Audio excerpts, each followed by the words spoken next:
স্বামী স্ত্রীর সম্পর্কের মধ্যে তৃতীয় পক্ষের উপস্থিতি কতটা ভয়াবহ হতে পারে তার সম্পর্কে আমরা সবাই জানি।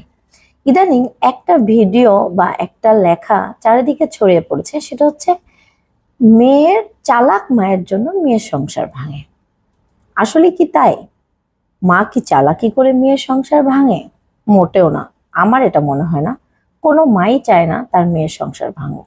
কিন্তু ওই যে মায়ের অতিরিক্ত মায়া মাঝে মধ্যে একটু সর্বনাশের কারণ হয়।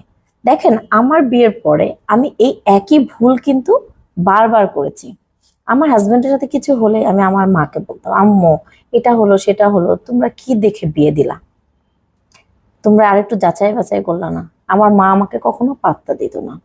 এমনকি ধরেন, আমরা যখন বান্ধবীরা এক জায়গায় হই, কেউ যখন কারো হাজবেন্ডকে নিয়ে বলি, হ্যাঁ আমার হাজবেন্ড এটা বললো সেটা বললো, এটা করলো না ওটা করলো না, আমরা কিন্তু একজন আরেকজনকে কখনোই সাপোর্ট করি না। আমরা পুরো বিরোধিতা করি যে তুই ভুল, তুই ভুল, তোর জামাই ঠিক।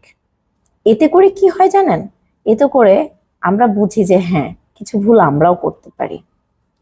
আসলে তৃতীয় পক্ষ যখন দয়া মায়া নিয়ে এসে উপস্থিত হয় আপনার সম্পর্কের মধ্যে, তখন আপনার নিজের হাজবেন্ডকে নিজের শত্রু ভাবতে শুরু করেন বা ওয়াইফকে কালপ্রিট ভাবতে শুরু করেন।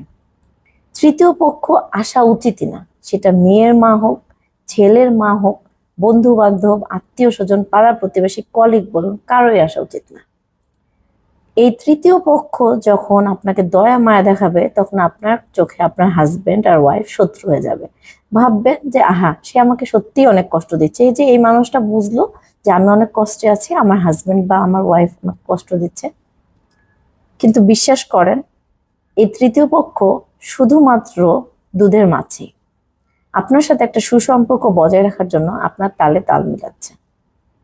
তাই আপনার সম্পর্কে, আপনার হাজবেন্ড ওয়াইফের সম্পর্কে কাউকে আসতে দিবেন না। প্রত্যেকটা আপুদেরকে বলছি, ভাইয়াদেরকে বলছি, আপনারা কাউকে আসতে দিবেন না।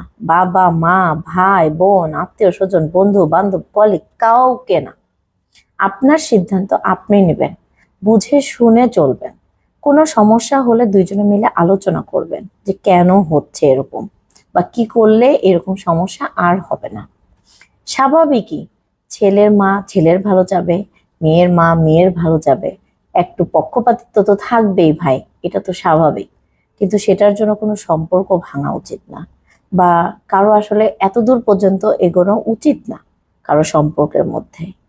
অ্যাভয়েড করবেন, আপনারাও অ্যাভয়েড করবেন। কেউ যখন এরকম প্রবলেম নিয়ে আপনার সামনে আসবে যে আমার হাজবেন্ড এটা বললো বা আমার ওয়াইফ এটা বললো বা এটা করলো, এটা আমার পছন্দ না, সেই জায়গা থেকে নিজেকে সরিয়ে